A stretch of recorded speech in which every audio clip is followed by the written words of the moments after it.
Are you trying to start on Amazon but have no idea how to get started? This video will help you out. Hey guys, for those of you that don't know who I am, my name is Eric. I've made previous videos about real estate, personal development, business, overall self-improvement. You can check some of those videos out right here. But this video was specifically designed to explain how to get started on Amazon and 4 tips to improve your experience when starting out. So let's just get right into it. First things first, you're gonna have to sign up for an account.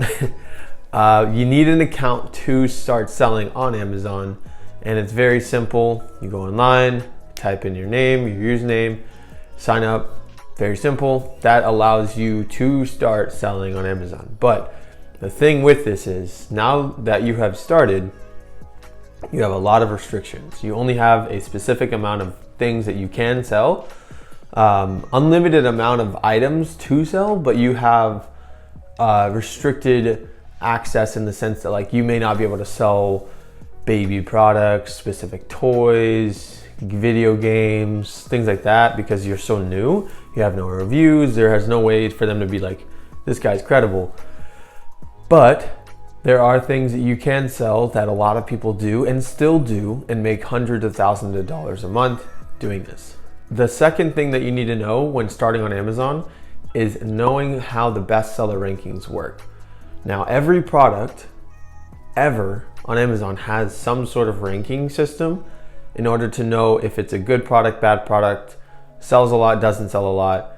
The easiest way to tell is look at the bottom. There's like a middle section in between the products. It'll sell, say, number 20,000 out of 180,000. That gives you a bestseller ranking of 20,000. That typically means if it's within a good rule of thumb is if it's below 40,000, it's a good product. Minus books, 40,000 is an amazing ranking for any product. There is a chart that I will show right here that shows you the top 1% ranking of all products from every category. If you can find a product that's within that ranking or below the top 1%, you're gonna have that product sell very quickly. Now, a good way to figure out how many you would sell per month based on the amount of people is, let's say I had this napkin, right? And it was ranked 30,000 bestseller ranking. I would then take that ranking, go into Jungle Scout Estimator, put 30,000 in the category that it's in, home and kitchen, and it would tell me how many sales per month that will give me. Now I take that number, divide that by the amount of people that are selling that exact same napkin, and I can estimate how many sales per month I would make. So, forgive me if my math is not the best, but let's say I had 1,000 ranking, and that 1,000 ranking means that I would sell 300 napkins per month, but there are 10 people on this listing. That means that you divide 300 by 10, you would sell 30 napkins per month. Now you can imagine taking the profit that you would make, multiplied by 30, that would be your estimated profit. Now, it's very simple on paper. Now, obviously things factor in, like, you know, the prices can go up and down.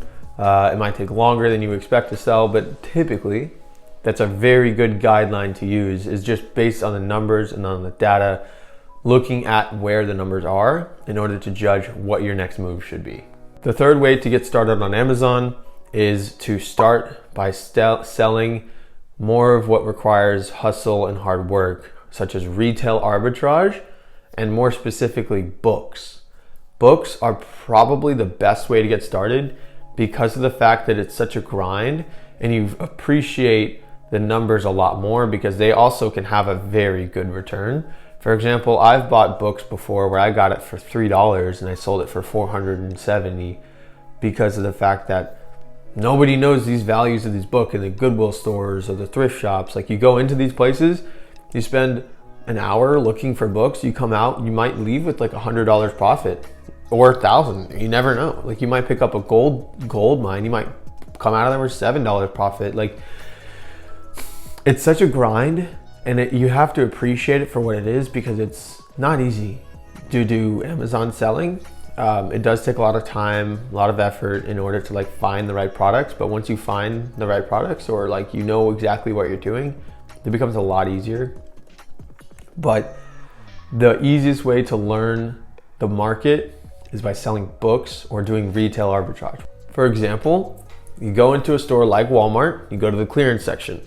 There are toys everywhere. You take one toy that's you can buy for $6, sells online for $20, but there's a $6 fee. So 6 and 6 is 12, not 20. You can take that, divide minus the 12, $8 profit, not bad.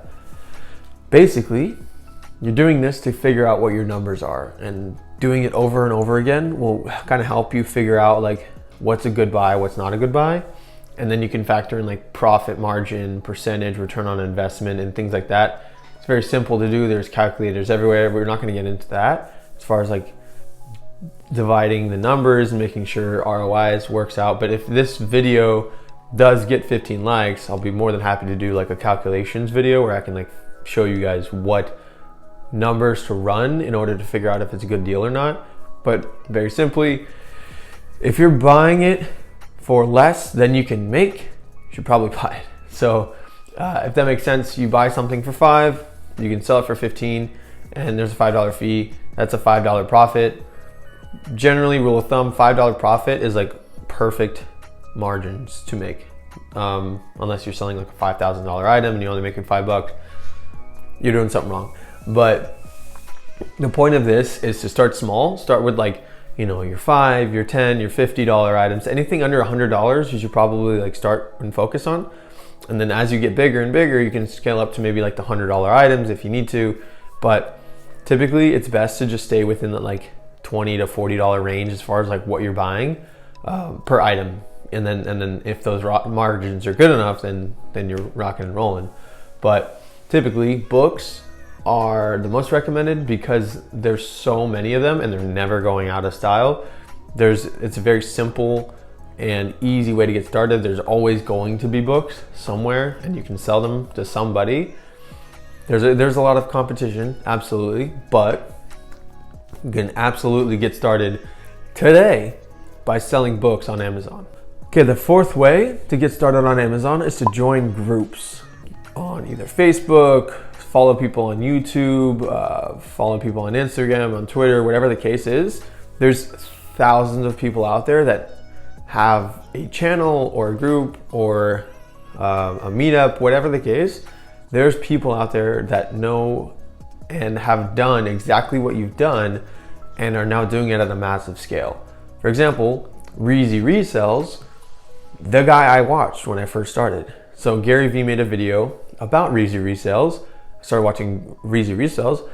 He's making ridiculous amounts of money selling books on Amazon because he's got a system in place that helps him make it happen. But he's such a hard worker, it's hard not to understand why he's making the money he's making, because he goes in daily to like Nike and just spends all day looking at shoes that will sell online. And because of the fact that he's been on Amazon for so long, he is allowed to sell Nike and products. I'm not sure anymore as far as like what he can and can't sell, because I know Amazon is like always changing their restrictions, so it's kind of like tough to go into one niche and like put all of your eggs in that basket. But I know he's able to be diverse and have like all these different product lines. But yeah, he at one point he was buying shoes and shoes and shoes. He'd have his whole SUV filled with like Nike shoes, and then now he's got like warehouses full of books because they are ridiculous returns. I'm not kidding. So again, I've bought books for $5 that sold for $400. I've bought books that bought for like $10. I sold them for like $270. The margins are incredible, and like you can't really find that on like a toy or like an electronic item unless someone just has like no clue what it's worth. But thrift stores and like Goodwill, Salvation Army, things like that, like those kind of stores, they're just putting in books. Like they'll sell you books that are worth way more, but like it's a paperback. So the paperbacks are typically like 79 cents, 99 cents, $1.99. can you imagine like $1.99 and you can sell this for like 30 bucks? Like what? So yeah, just joining your groups, getting involved with people that know exactly what they're doing, and just ask questions, question after question, just to figure out like how to get started and like get your feet moving. But a lot of this is just like mental, right? Physically, you can sign up for an account today, go to a thrift store, start scanning books. If it looks like it's got a decent margin, buy it. Figure it out. Like even if you lose like 20 cents, 30 cents, I think you'll be able to take that learning experience over something that you just were going to do one day. Now, you do have to be careful when you do buy books or something like that, because there's thousands of people that are selling books online. So if you see that it's selling for $20 new, you're not getting it new because you're going to a thrift store. You're buying it for maybe $1 and it might be selling for like $9, but the fees added on, it's selling for like $1.50. So you would be making maybe like 50 cents or so. So just be careful when you're running your numbers to like actually make sure that it would be a good buy. But the experience is well worth if you do lose like $1 or $2 here, because you're gonna maybe lose $1, but then 2 months later, you're gonna be making $200, $300, $400, $500 a week, maybe more. And the best part about it is Amazon takes care of everything for you. You send in these items, they take it all into the inventory and they send it off to someone whenever they buy it. Like you literally buy these items, you put a label on them, you put them in a box and you send them and you're done. Like how much more hands off can that be? Like you put in a couple hours to like find the products, but that's like 10%, 20% of the work. After that, literally you put labels on, put it in a box, put labels on that box, send it in to like UPS, you're done. Like, come on, think about it, right? If I can spend $20 on an item that makes me $100, and I don't have to like pack it myself, ship it to them, like worry about the processing and handling fees. Like Amazon literally takes care of the messaging for you.